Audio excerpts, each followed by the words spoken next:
میں بتاؤں کون سی بات ہے؟ وہ بات زکریا صاحب جو ہے صفحہ 82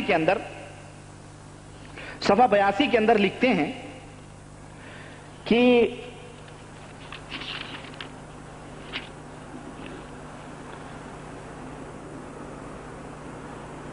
نبی اکرم صلی اللہ علیہ وسلم کا ارشاد ہے کہ جو شخص کسی بدعتی کی تعظیم کرتا ہے وہ اسلام کے منہدم کرنے پر یعنی اسلام کے ڈھانے پر اعانت کرتا ہے یعنی مدد کرتا ہے۔ بہت سی احادیث میں آیا ہے کہ آخری زمانے میں دجال، مکار، کذاب پیدا ہوں گے جو ایسی حدیثیں تم کو سنائیں گے جو نہ تم نے سنی ہوں گی، ایسا نہ ہو کہ وہ تم کو گمراہ کریں اور فتنے میں ڈال دیں۔ بڑی سچی بات کہی ہے زکریا صاحب نے، یہ ہے کہ نہیں؟ حقیقی بات ہے۔ میں پوچھنا چاہتا ہوں تبلیغی جماعت کے بھائیوں سے، ابھی تک جو واقعات میں نے بتائے ہیں ذکر کے، اذکار کے اور مفہوم اور معنی اور طریقے مراقبے اور یہ تمام، یہ بتائیں یہ نبی کریم صلی اللہ علیہ وسلم کی کون سی تعلیم ہے؟ یہ دین میں بدعت نہیں کرنا ہے، اور تم زکریا صاحبی کی باتوں کے اوپر عمل نہیں کرتے ہو۔ یہ کہہ رہے ہیں بدعتی کی تعظیم نہ کرو کیونکہ اسلام کو ڈھانا ہے، اور یہ پکے بدعتی ہیں۔ یہ ان کی کتابوں میں، ان کی کتابوں سے ظاہر ہوتا ہے کہ یہ پرلے درجے کے بدعتی تھے۔ انہوں نے بدعت کو فروغ دیا ہے، ایسے ایسے عبادت کے طریقے اور ذکر کے طریقے بنائے ہیں کہ حق ہو کرو، ضربیں لگاؤ، یہ سب کیا ہے؟ یہ سنت ہے؟ بتاؤ مسلمانوں، سنت ہے یہ سراسر تعلیم نبی کے خلاف تعلیمات ہیں، یہ بدعت ہیں، کھلی ہوئی گمراہیاں ہیں۔ اور زکریا صاحب سچی بات کہہ رہے ہیں، جو بدعتی کی تعظیم کرے وہ کیا ہے؟ وہ اسلام کو ڈھاتا ہے۔ اور ایسے ایسے لوگ پیدا ہوں گے جو ایسی ایسی حدیثیں بیان کریں گے جو نہ تم نے سنی ہوں گی نہ تمہارے باپ داداؤں نے، وہ رجل مکار ہوں گے، کذاب ہوں گے۔ اس حدیث کی روشنی میں یہ حدیث خود حضرت کے اوپر صادق آتی ہے۔ کیوں؟ اس لیے کہ یہ ایسی ایسی روایتیں بیان کرتے ہیں کہ اللہ کی پناہ ابھی میں بتاؤں گا، اور بھی روایتیں آپ کو بتاؤں گا۔ بہرحال حضرت فرماتے ہیں کہ جانتے ہو اخلاص کیسے پیدا ہوتا ہے دلوں کے اندر؟ اخلاص ایسے نہیں پیدا ہوتا ہے۔ حضرت کہتے ہیں اسی اخلاص پیدا کرنے کے واسطے، دلوں کے اندر اخلاص پیدا کرنے کے واسطے مشائخ صوفیہ کی جوتیاں سیدھی کرنی پڑتی ہیں۔ اب کھلے حضرت پکے صوفی ہیں، یہ کہہ رہے ہیں کہ اخلاص پیدا کرنے کے اندر یعنی للہیت پیدا کرنے کے اندر کے لیے مشائخ کی یعنی پیروں کی، اور وہ بھی صوفیوں کے پیروں کی، علماء کی نہیں، محدثین کی نہیں، صوفیوں کی جوتیاں سیدھی کرنی پڑتی ہیں۔ جو کتابوں سے نہیں تعلیم گویا حاصل کرتے ہیں، وہ ڈائریکٹ اللہ سے تعلیم حاصل کرتے ہیں، وہ ڈائریکٹ اللہ سے شاگردی لیتے ہیں۔ جیسا کہ پچھلے درسوں میں واقعہ لیکچر میں گزرا کہ انہوں نے کہا نا کہ عبد الرزاق سے حدیثیں لوگ سن رہے ہیں، ہم ڈائریکٹ رزاق سے حدیثیں سن رہے ہیں۔ زکریا صاحب نے ذکر کیا تھا، یہ ڈائریکٹ اللہ کے، یہ صوفی لوگ ہیں جو سیدھے شاگرد ہوتے ہیں اللہ تعالیٰ کے، یہ کہنا چاہتے ہیں۔ اور سنیں آپ، نعوذ باللہ، یہ ایسی تعلیمات ہیں کہ جو اسلام اور مسلمانوں کی ہر چیز، صحیح مسلمانوں کی تعلیم نہیں ہو سکتی ہے۔ یہ ایک سانس میں 200 مرتبہ، ایک سانس میں 200 مرتبہ اللہ اللہ نہیں، سنو، تبلیغی نصاب اٹھائیے اور صفحہ 84 اسی کے بعد ہے، صفحہ 83 میں نے پڑھا، صفحہ 84 لکھتے ہیں، جامع الوصول میں لکھا، یہ کون سی کتاب ہے؟ انہی کی معلوم ہوگی بھائی، صوفیوں کی، کہ لفظ اللہ کا ذکر ورد کے طور پر کم از کم 5000 کی مقدار ہے۔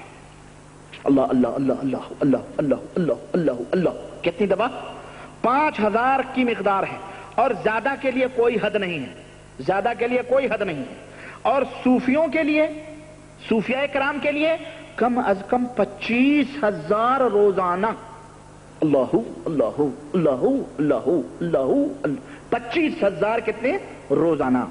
اور لا الہ الا اللہ کی مقدار کے متعلق لکھا ہے کہ کم از کم 5000 روزانہ ہو۔ کتنی دفعہ؟ 5000 روزانہ ہو۔ اور یہ مقداریں مشائخ سلوک کی تجویز کے موافق، مشائخ سلوک کون ہے معلوم؟ ارے ایسے ایسے لفظ ہیں جو بیچارے تبلیغی جماعت بھی چکرا جاتے ہوں گے، یار یہ تو کوئی قرآن کا لفظ ہوگا۔ یہ سلوک، سلوک سلگا ہے، سلوک میں چلنا، یعنی جو اللہ کی راہ میں چلتے ہیں۔ اللہ کی راہ میں بولے تو جو اللہ کے طرف چلتے ہیں، چشتیہ، قادریہ، نقشبندیہ، سہروردیہ، تیجانیہ، رفاعیہ، بردیہ، یہ سلوک ہے۔ یہ کیا ہیں؟ جیسے مذہب بنائے ہوئے نا، حنفیہ، مالکیہ، شافعیہ، حنبلیہ اور ظاہریہ اور داؤدیہ اور فلانیہ، یہ بہریہ، یہ قادیانیہ، یہ رافضیہ، یہ شیعیہ، یہ جو مذاہب ہیں، ایسے ہی سلوک میں بھی یہ چشتیہ، یہ قادریہ، یہ نقشبندیہ، یہ سہروردیہ، یہ تیجانیہ، یہ بدویہ، یہ فلانیہ، یہ رفاعیہ، اس طرح سے بنایا ہوا۔ تو جو مشائخ سلوک ہیں، یعنی ان کے جو سرغنے لیڈر لوگ ہیں، ہے نا، یا ان کے جو خلیفہ بنے ہوئے بیٹھے ہیں، ہے نا، یہ لوگ کم و بیش کر سکتے ہیں جیسا چاہیں، جس کو تعلیم دیں۔ میرا مقصود، لکھتے ہیں، میرا مقصود حضرت عیسیٰ علی نبینا علیہ الصلوۃ والسلام کی تائید میں مشائخ کا انداز بیان کرنا ہے۔ نعوذ باللہ، عیسیٰ علیہ السلام، یعنی عیسیٰ علیہ السلام بھی یہی کرتے تھے جیسے انداز میں مشائخ کا انداز بیان کرنا ہے۔ ایک شخص کے لیے روزانہ کی مقداریں کم از کم یہ بتائی گئی ہیں۔ چنانچہ لکھتے ہیں کہ ہمارے حضرت شاہ ولی اللہ صاحب نے قول جمیل میں اپنے والد سے نقل کیا ہے کہ میں ابتدائے سلوک میں، یعنی ابھی اس راستے میں پہلا قدم رکھنے والا، اس کو ابتدائے سلوک کہتے ہیں، یعنی پہلے قدم چلنے والے میں ایک سانس میں لا الہ الا اللہ 200 مرتبہ کہا کرتا تھا۔ یہ جھوٹ نہ آسمان میں سمانے والا، نہ زمین میں، اور نہ دونوں کے بیچ میں۔ ایک سانس میں 200 مرتبہ لا الہ الا اللہ۔ یہ سانس نہ ہوئی کوئی گیس کی وہ ہو گئی، لائن ہو گئی ہوا بھرنے والی، ایک سانس میں۔ اب جب ابتدا کا یہ عالم ہے کہ ایک سانس میں 200 مرتبہ لا الہ الا اللہ، انتہائی سلوک میں تو انتہا ہو گئی ہوگی، ہے کہ نہیں؟ یہ گپ نہیں ہے تو کیا ہے؟ تبلیغی جماعت کے بھائیوں، ذرا یہ فارمولہ اپنا کے خود بھی تجربے کرو۔ ابتدائی سلوک کا یہ عالم ہے، نعوذ باللہ، نعوذ باللہ۔ اس کتاب کے اوپر ناز کرتے ہو کہ یہ وہ کتاب ہے جس کے اندر قرآن و سنت کی باتیں کہی گئی ہیں۔ میرے بھائی 11:30 سے گھڑی تجاوز کر گئی ہے اور میں بقیہ باتیں، میرے پاس بہت باتیں ہیں واللہ، فضائل ذکر ہی میں چل رہا ہوں، اور انشاءاللہ آئندہ لیکچر بھی فضائل ذکر، اور میں سوچ رہا ہوں کہ میں کیا کروں۔ پنبا کجا کجا نہم تن ہما داغ داغ شد، کہاں کہاں میں مرہم رکھوں، پورا جسم داغ داغ ہے۔ آپ لوگ جیسا مشورہ دیں، میں سمجھتا ہوں کہ اتنی تفصیلات کرنے کی ضرورت بھی نہیں ہے، موٹے موٹی باتیں، موٹے موٹے عقیدے آپ لوگوں کے سامنے بیان کر دیے جائیں، یہی بہتر ہے۔ کیا خیال ہے؟ اتنی تفصیلات اگر میں بیان کروں گا تو میرا خیال ہے اتنی موٹی کتاب ہو جائے گی۔ تبلیغی نصاب جتنا ان میں لکھا ہے نا، اتنا جھوٹ ہے۔ اگر اس میں جھوٹی باتیں، یہ میں جھوٹی باتیں نکالوں تو اس کی دگنی ہو جائے گی، اللہ کی قسم، اور اس کی شرح کروں اس کی دگنی ہو جائے گی، اللہ کی قسم بتا رہا ہوں۔ میرے بھائی یہ کھلواڑ ہے عقیدوں کے ساتھ۔ تو میں سوچ رہا ہوں کہ میرا خیال ہے، کیا خیال ہے آپ لوگوں کا، بتائیں؟ تفصیلات چاہیے یا آپ کو موٹی موٹی باتیں مختلف فضائل کی چاہیے؟ عقل مندارہ اشارہ کافی است، عقل مندوں کے لیے اشارہ کافی ہے نہیں۔ ہم کوئی انسانوں کو سمجھانے والے لوگ ہیں، ہم کوئی گدھوں کو تو نہیں سمجھا رہے ہیں، ہے کہ نہیں؟ عقل مندوں کے لیے اشارہ کافی ہے، جس کے مقدر میں اللہ نے ہدایت لکھی ہے اس کے لیے اشارہ ہی کافی ہے۔ تو میں اشارہ ہی کرتا چلوں، ہے نا، اس فارمولے پہ عمل کرتے ہوئے ہم ایسا اختصار کریں جو موضوع کو ختم نہ کریں، اور ایسا تفصیل بھی نہ کریں جو موضوع کو آپ کے ہاتھ سے باہر کر دیں۔ اس لیے انشاءاللہ تبارک و تعالیٰ اگلی مجلس ذکر اور اس کے موٹے مسائل، اور اس کے بعد میں انشاءاللہ سوچتا ہوں کہ مختلف فضائل کو سمیٹنے کی کوشش کروں گا۔ اللہ وحدہ لا شریک سے دعا ہے کہ اللہ تعالیٰ ہمیں اور آپ کو نیک عمل کرنے کی توفیق عطا فرمائے اور کتاب و سنت پہ چلائے، آمین یا رب العالمین۔ وصلی اللہ علی نبینا محمد وعلی آلہ وصحبہ اجمعین، والسلام علیکم ورحمۃ اللہ وبرکاتہ۔ کیوں؟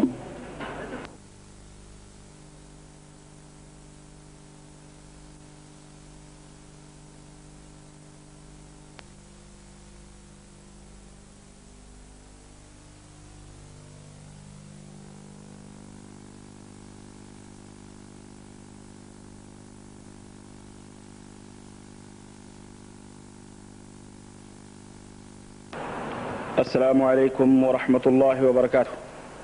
الحمد للہ نحمده ونستعینه ونستغفره ونؤمن به ونتوکل علیہ ونعوذ باللہ من شرور انفسنا ومن سیئات اعمالنا، من يهده الله فلا مضل له ومن يضلله فلا هادي له، ونشهد ان لا اله الا الله ونشهد ان محمدا عبده ورسوله، اما بعد فان خير الحديث كتاب الله وخير الهدي هدي محمد صلى الله عليه وسلم، وشر الأمور محدثاتها وكل محدثة بدعة وكل بدعة ضلالة وكل ضلالة في النار۔ قال الله تبارك وتعالى في كلامه المجيد: أعوذ بالله السميع العليم من الشيطان الرجيم. بسم الله الرحمن الرحيم. وما آتاكم الرسول فخذوه وما نهاكم عنه فانتهوا. وقال صلى الله عليه وسلم: تركت فيكم أمرين لن تضلوا ما تمسكتم بهما كتاب الله وسنتي. اللهم صل على محمد وعلى آل محمد كما صليت على إبراهيم وعلى آل إبراهيم إنك حميد مجيد. اللهم بارك على محمد وعلى آل محمد كما باركت على إبراهيم وعلى آل إبراهيم إنك حميد مجيد. تمام قسم کی حمد و ثنا، کبریائی اور بڑائی اس اللہ وحدہ لا شریک کے لیے لائق و زیبہ ہے جس نے ہمیں اور آپ کو پیدا فرمایا، اور بیش بہا درود و سلام اس ذات مبارکہ مقدسہ پر، مطہرہ پر، جو ساری کائنات کے لیے رشد و ہدایت بنا کر کے بھیجے گئے۔ عزیزان محترم، نوجوان دوستوں، بزرگوں اور بھائیوں، مسلسل ہمارا موضوع سخن تبلیغی نصاب کے تعلق سے چل رہا ہے، اور آج کی اس مجلس میں بھی میں کچھ عجیب و غریب عقیدے اور کچھ عجیب و غریب قصے اور کہانیاں جو تبلیغی نصاب کے اندر لکھے گئے ہیں، میں آپ حضرات کے سامنے مختصر طور پر پیش کرنے کی سعادت حاصل کر رہا ہوں، اور میں آپ حضرات سے یہ التماس کرتا ہوں اور یہ درخواست کرتا ہوں کہ میرے عزیز دوستوں اور بزرگوں اور بھائیوں، آپ ہمارے دیے ہوئے ان حوالوں کو براہ کرم جا کر، اگر یہ کتاب کہیں ملے تو اس کتاب میں خود جا کر کے اس کو دیکھو، اس کو پڑھو اور اس کو سمجھنے کی کوشش کرو۔ ہمارے لیے اسوہ اور قدوہ اور نمونہ صرف اور صرف اللہ وحدہ لا شریک کی بھیجی ہوئی کتاب، جسے ہم قرآن کے نام سے یاد کرتے ہیں، قرآن ہے، اور یا تو مدینے والے جناب محمد الرسول اللہ صلی اللہ علیہ وسلم کا فرمان ہے۔ انہی کے بیانات، انہی کے فرمودات ہمارے لیے اسوہ اور نمونہ ہیں، اور انہی کے اوپر ایمان لانا، عمل کرنا، جد و جہد کرنا ہمارے لیے ذریعہ نجات ہے۔